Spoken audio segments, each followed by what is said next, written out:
Boa tarde a todos.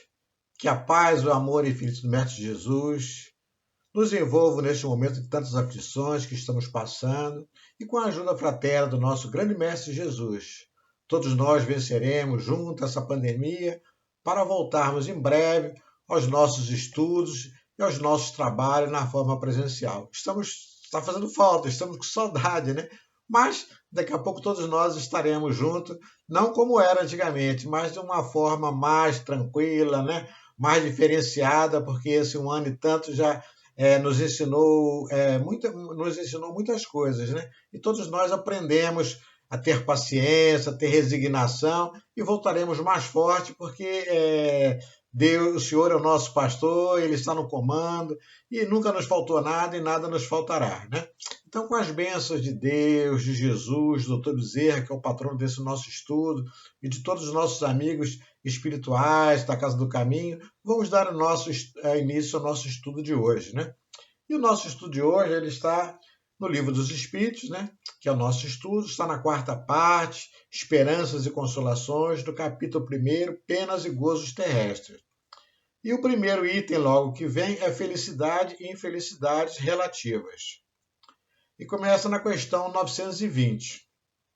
E Kardec começa perguntando, nosso querido Kardec, o homem pode gozar na Terra de uma felicidade completa? E os espíritos, obviamente, respondem: não, visto que a vida lhe foi dada como prova ou expiação, mas depende dele suavizar seus males e ser tão feliz quanto é possível na Terra. Aí nós vamos rebuscar lá no Evangelho segundo o Espiritismo, que faz parte do nosso Pentateuco, né? E nós encontramos lá o nosso cardeal Morlot que nos diz: a felicidade não é deste mundo, né? Isso está no capítulo 5, item 20. E o cardeal Morlot complementa: o planeta ainda é de expiações e provas. Quando passar esse ciclo de limpeza, poderemos vislumbrar os caminhos da felicidade e entrar por eles, né? Então, está tudo em nossas mãos, né? Então, eu ainda até fiquei assim pensando, matutando, né? E fazendo até uma reflexão, até que eu vou dividir essa reflexão com vocês.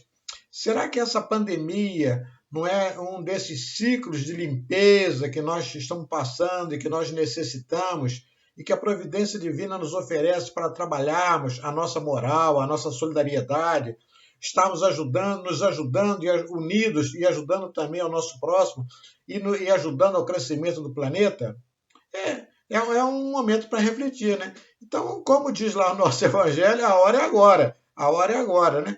E como Jesus diz, o seu jugo é suave, o seu fardo é leve. Então, nós não temos que esperar, nós temos que até aproveitar, como eu falei lá na nossa prece inicial, na nossa rogativa inicial, né? Nós temos que aproveitar esse um ano e tanto, né, de paciência, resignação que nós tivemos, repensar, né?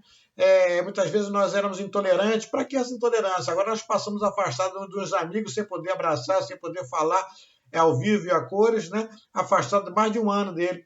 Aí na hora, qualquer coisinha que é intolerância, querer fazer para evasivar a sua opinião, não é assim, né? O nosso patrono, o doutor Bezerra, era um exemplo disso aí. Né? Ele tinha paciência, tinha resignação, ele esperava, até quando ele era deputado, os companheiros falarem, ele era firme na decisão dele. Firme é uma coisa, mas você querer impor a sua opinião, querer fazer da sua opinião uma lei, não. A única lei que vale é a lei de Deus, que é imutável. Nossa lei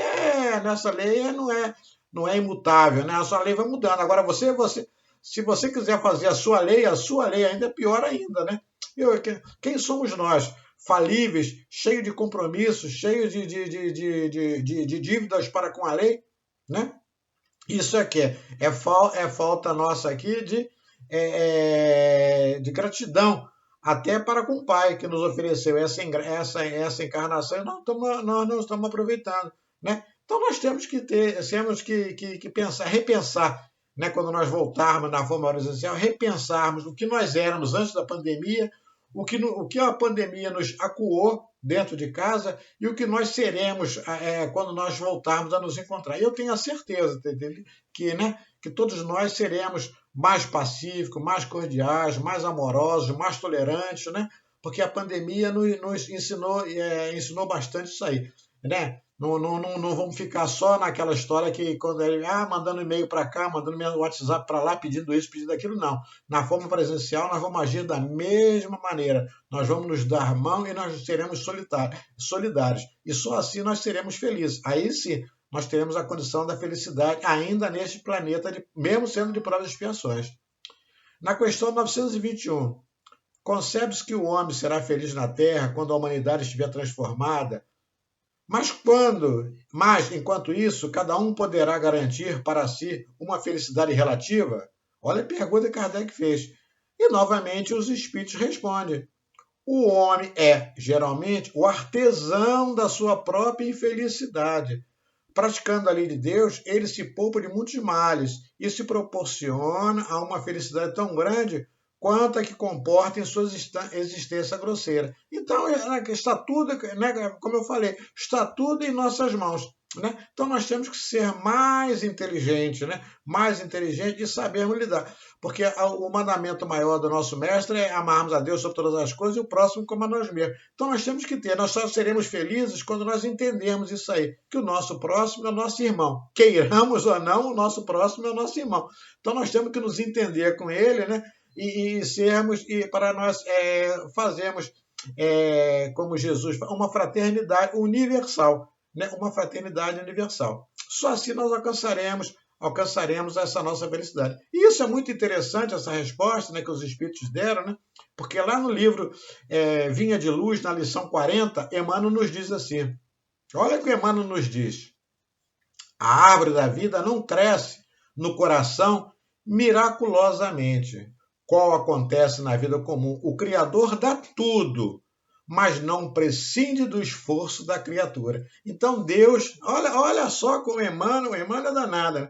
Como Emmanuel fala, vou repetir, a árvore da vida não cresce no coração miraculosamente, né? Qual acontece na vida comum, o Criador nos dá tudo, mas não prescinde do esforço da criatura. Então ele precisa do nosso esforço. Até tem uma página, se você não está enganado, é lá no capítulo 5, Bem-aventurados aflitos, né? A pessoa que é lerda, a pessoa que é mole, a pessoa que foge do trabalho, né? E isso não é agradável a Deus, né? Nós temos que trabalhar, mão na charrua, como diz Jesus, mão na charrua, a hora é agora, né? É isso aí. Então, se a gente quiser ser feliz, né, a nossa doutrina nos ensina a nós sermos felizes. Nós é que passamos batido, lemos, mas não entendemos, né? Como diz assim, vemos, mas não enxergamos, ouvimos, mas não escutamos, né? Então, é igualzinho a gente, né? Então, vamos trabalhar qualificando nossos pensamentos, nossas ações. Isso é que é importante, né?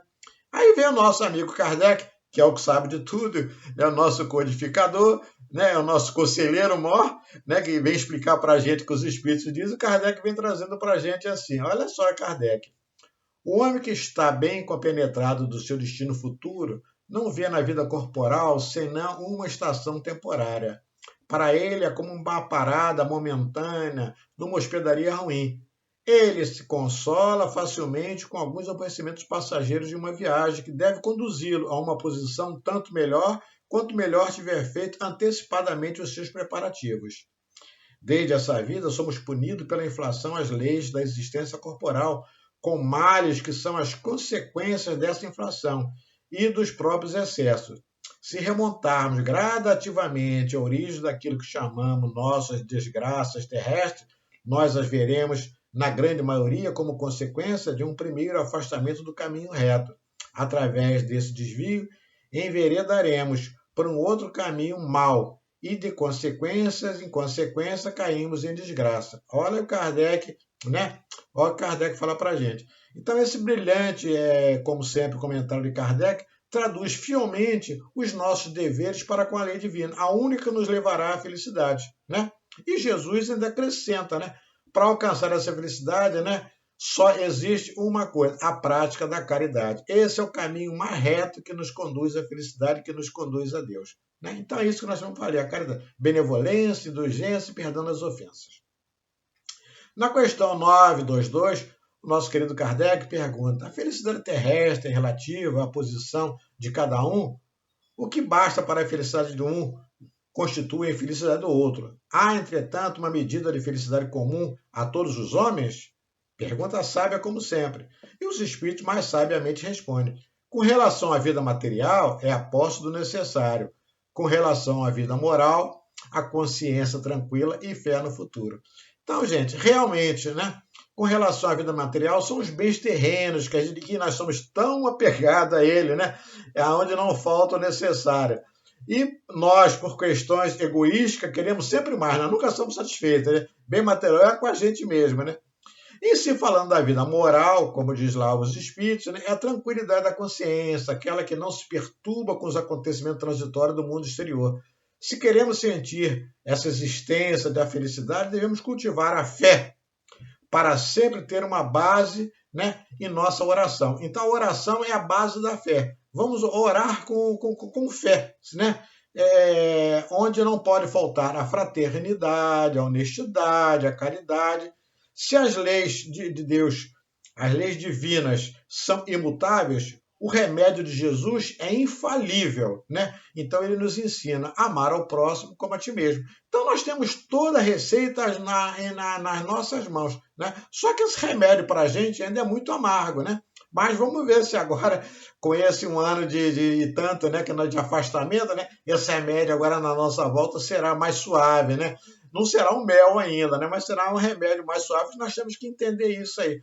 Foi muito triste, realmente, nós nos afastarmos dessa maneira um dos outros, né, gente?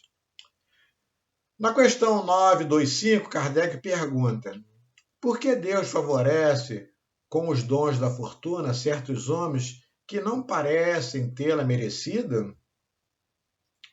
Aí os espíritos respondem: aos olhos daqueles que apenas veem o presente, isto é uma concessão, mas fica sabendo, a fortuna é uma prova frequentemente mais perigosa do que a miséria. E essa doutrina cansa de nos falar, né? Então, como somos imperfeitos ainda, né?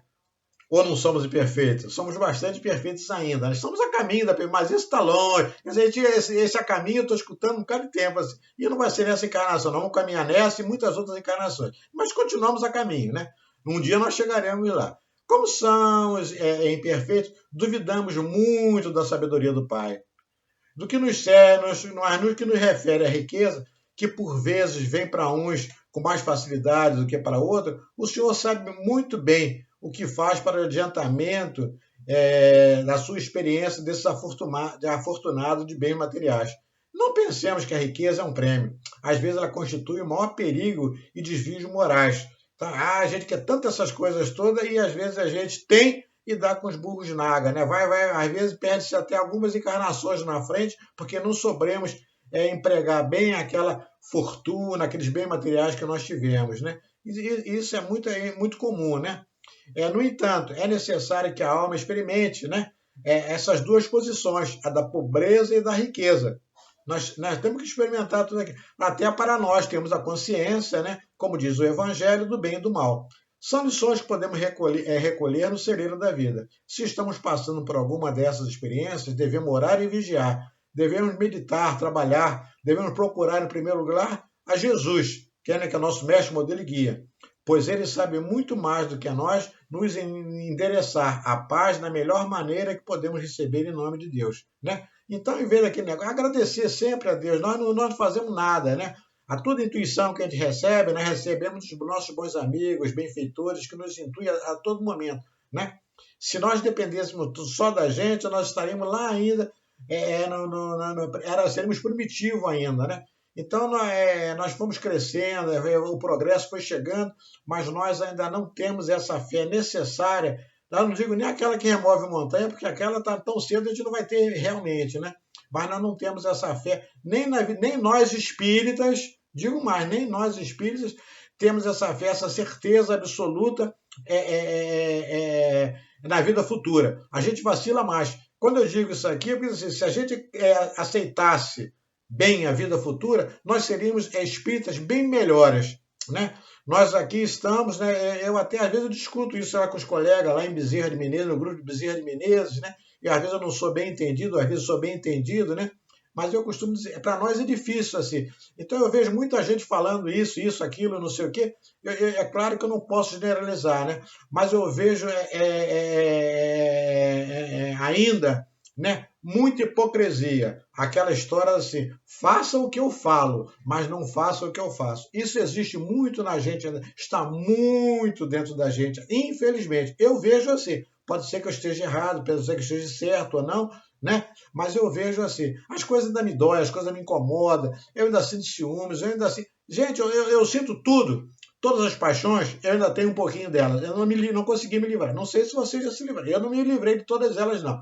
Você está entendendo? Posso estar amenizando, porque a doutrina são 25 anos de doutrina espírita, eu já aprendi bastante, mas tirar isso dentro da gente, como Emmanuel diz, é difícil. Esse é mais difícil, é muito difícil mesmo, né? Então, essa é a grande verdade para nós progredirmos. Não adianta ficar jogando flores aqui, acolá e não sei o quê.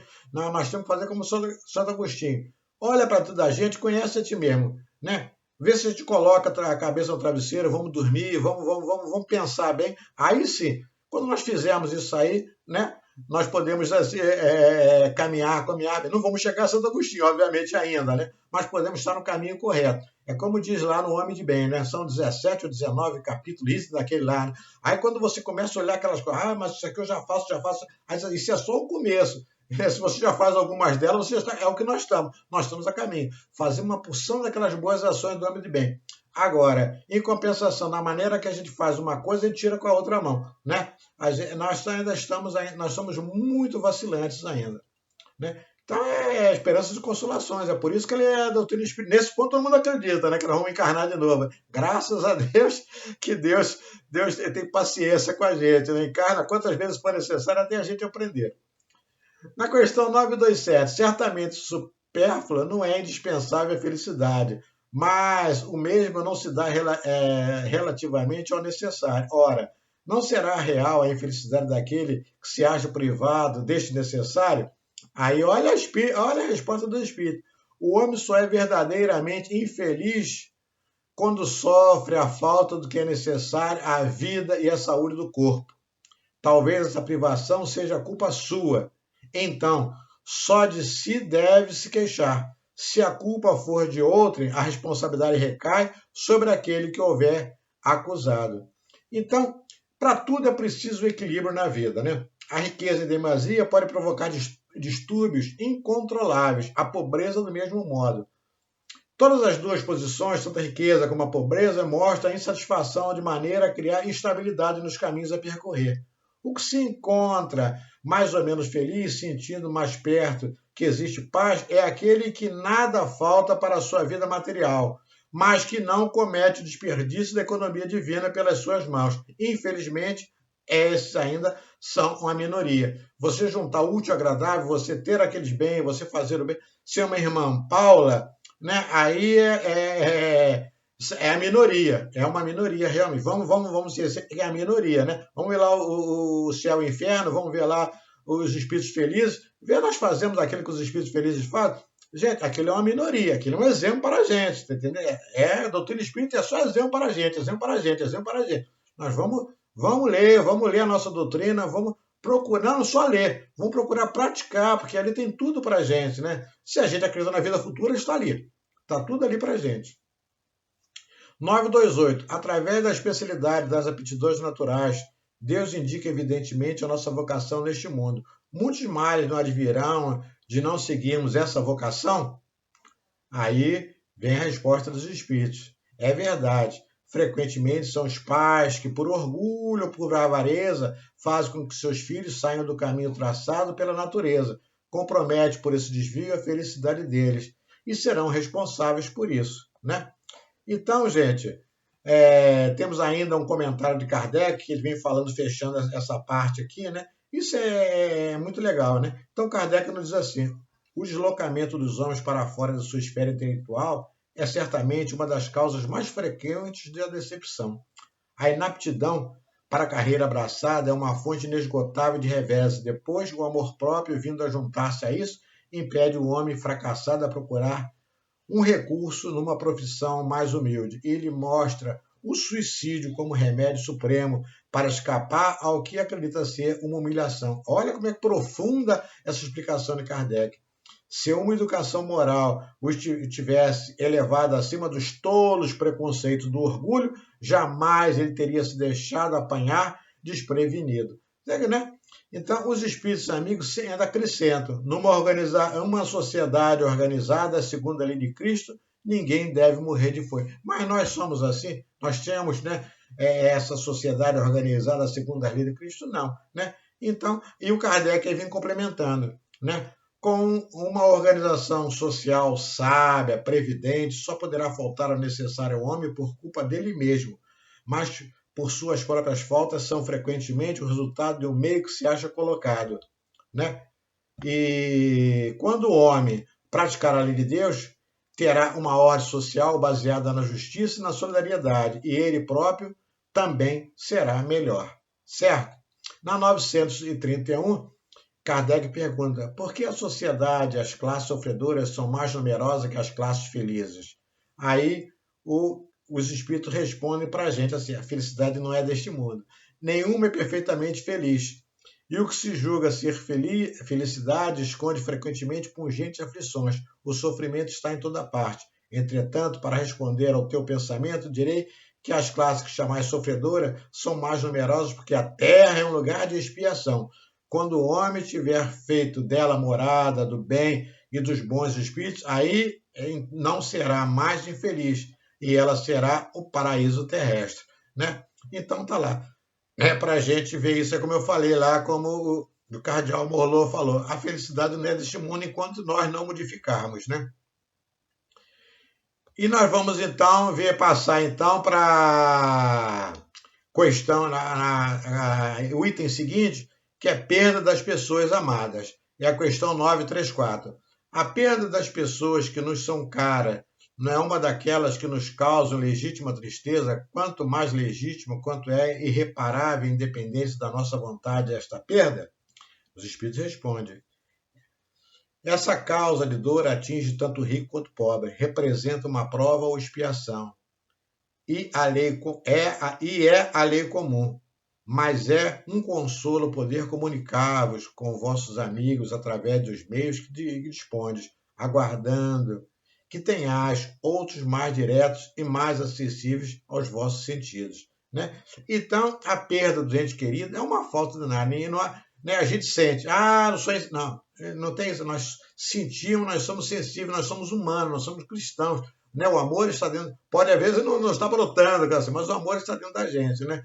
Isso a gente fica realmente. Né? Para os que ficam na carne, é ruim. Essa dor fica realmente. Né?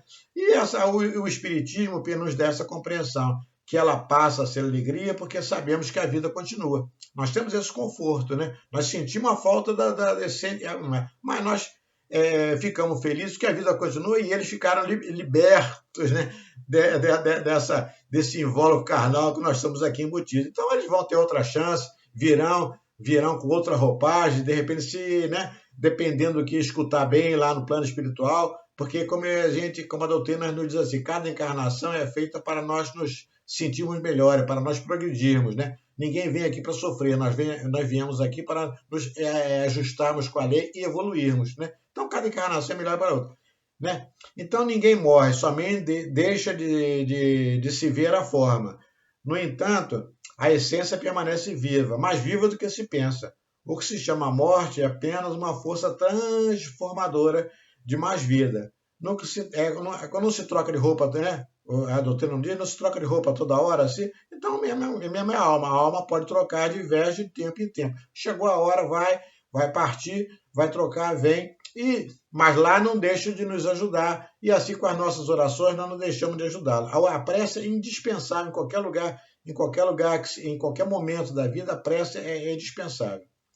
Na 935, Kardec pergunta o que pensar da opinião das pessoas que consideram a comunicação do além-túmulo como uma profanação. Né? Ora, aí os espíritos respondem, nela não pode haver profanação quando há recolhimento, quando a evocação é feita com respeito e convenientemente. O que prova é que os espíritos que vos querem bem vêm com prazer, ficam felizes pela vossa lembrança e por se comunicarem convosco. Haveria profanação em fazê-lo levianamente. Então, a seriedade, né? Nada de leviandade, né? A seriedade nessas horas, nós estamos tratando com a pessoa do além, né? Então, essas pessoas temos que respeitar, para sermos respeitados, né? Para sermos respeitados. Então, eles gostam. Se eles nos amparam de lá, nossos amigos benfeitores, nós temos que orar por eles também, orar por eles, as pessoas que desencarnaram, mesmo que a gente não conheça essa pessoa. A oração nunca é demais. Orar nunca é demais. Sempre faz bem para nós, né? E como a gente aprende, nós sempre, quando nós oramos para alguém, mesmo aquele que a gente não conhece, com certeza nós ganhamos um amigo, porque tem pessoas que desencarnam, né? Mesmo os parentes dessa pessoa não fazem a mínima coisa, não fazem a mínima prece, não tem. Então, quando você ora de uma maneira geral, né? Com certeza, gente, nós estamos ganhando os amigos, né? E amigos sempre é bom, porque nas horas amargas são eles que nos estendem a mão. E quem sabe se uma outra encarnação desses amigos não será nosso pai, nossa mãe, nosso irmão, né? Tudo é possível dentro, né? Nessa conjunção toda que Deus criou para nós chegarmos à felicidade, né? Nós chegamos à felicidade. Então tem até o ditado, né, da doutrina espírita, reconcilia-te enquanto estás a caminho. Não é o nosso caso aqui, ninguém é inimigo de ninguém. Mas orar sempre é bem, não faz mal. É como diz o ditado, oração em caixa de galinha não faz mal para ninguém. Como é que as dores inconsoláveis, Kardec pergunta, como é que as dores inconsoláveis dos que sobreviveram afetam os espíritos que as causam? Assim, o espírito é sensível à lembrança e à saudade daqueles a que amou. Porém, uma dor incessante, desesperada, o afeta penosamente, porque ele vê nessa dor excessiva uma falta de fé no futuro, olha aí, e a confiança em Deus, e por conseguinte um obstáculo ao progresso, talvez ao reencontro. Gente, é a fé no futuro. Nós temos, sabemos, graças a Deus, todo mundo sabe, todo mundo aqui é feliz, né? E é isso mesmo. Passamos aí para outro item que diz assim: decepções, ingratidão e afeições destruídas. E Kardec pergunta na 937, as decepções que nos fazem experimentar a ingratidão e a fragilidade dos laços de amizade não representam também para o homem sensível uma fonte de amargura? Olha a nossa sensibilidade. Sim, mas nós vos ensinamos a ter compaixão às ingratas e dos amigos infiéis. Eles serão mais infelizes do que vós. A ingratidão é filha do egoísmo. O egoísmo encontrará mais tarde o corações insensíveis como ele próprio foi. Lembrai-vos de que o próprio Jesus foi ridicularizado e menosprezado enquanto vivo, tratado como hipócrita e impostor. E não vos espanteis de que o mesmo aconteça convosco. A ingratidão é uma prova para a vossa persistência em fazer o bem. Isso é grande verdade. Isso vos será levado em conta aquele que vos desprezam e que serão tanto mais punidos por isso, quanto maior lhe tenha sido a ingratidão. Então a ingratidão não leva a nada, gente. Vamos perdão das ofensas, vamos perdoar, vamos ter compaixão, vamos amar. Isso que Jesus ensina, amar. Na questão 938, as decepções causadas pela ingratidão não serão motivo para o endurecimento do coração, fechando a sensibilidade? Olha, Kardec perguntou, porque quem somos nós? Aí os espíritos respondem, isso seria um engano, pois o homem sensível, como dizes, fica sempre feliz pelo bem que faz. E ele sabe que se este bem não é lembrado nesta vida, sê-lo-á numa outra, e que o ingrato terá vergonha e remorso com isso. Isso nós temos até um exemplo, não vai caber aqui para a história, porque esse momento aqui, se fosse presencial, eu até falaria como isso aqui. Isso aqui nunca se perde, né? Porque, de repente, numa outra encarnação, se ele não sentiu isso aqui, ele vai sentir lá no plano espiritual. Aí, caraca, ele fez aquilo para mim, não sei o que, eu não retribuí. Aí ele vai querer voltar junto com aquela pessoa que ele fez a ingratidão para ser alguma coisa próxima a ele. Nada se perde, né? Deus está no comando, ele não tem uma falha no processo dele, não tem uma falha. Nós é que somos falíveis, ele não é falível, né? E vamos fechar nosso estudo, né, com a palavra do nosso grande codificador. E o nosso grande codificador, o nosso querido Kardec, ele diz para a gente assim: a natureza do homem, a necessidade de amar e de ser amado. Uma das maiores satisfações que lhes são concedidas na terra é a de encontrar corações que simpatizam com o seu. Ela lhe dá, desta forma, as premissas da felicidade que lhe está reservada no mundo dos espíritos perfeitos, onde tudo é amor, benevolência e um gozo recusado ao egoísta. Então, meus bons amigos e companheiros, foi muito bom mais uma vez estar com vocês aqui nesse momento, né, de estudo. Estamos chegando ao final desse estudo, né? Desejo para vocês assim um bom final de semana. Fique com Deus, com Jesus, com o doutor Bezerra, esse nosso patrono, com o doutor Hermes, nosso querido. Estamos com saudade de falar, a gente fala virtualmente ou mentalmente com o doutor Hermes, né? Mas era bom escutar a palavra dele lá, sempre dando aqueles puxõezinhos de orelha na gente, né? Como faz falta aqueles puxões de orelha, né? E a todos os amigos espirituais da Casa do Caminho, que são os patronos dos diversos cursos, que estão sempre conosco lá, né? Nos ajudando, né? Para que a paz, a saúde, o amor estejam conosco hoje e sempre. Que assim seja, graças a Deus.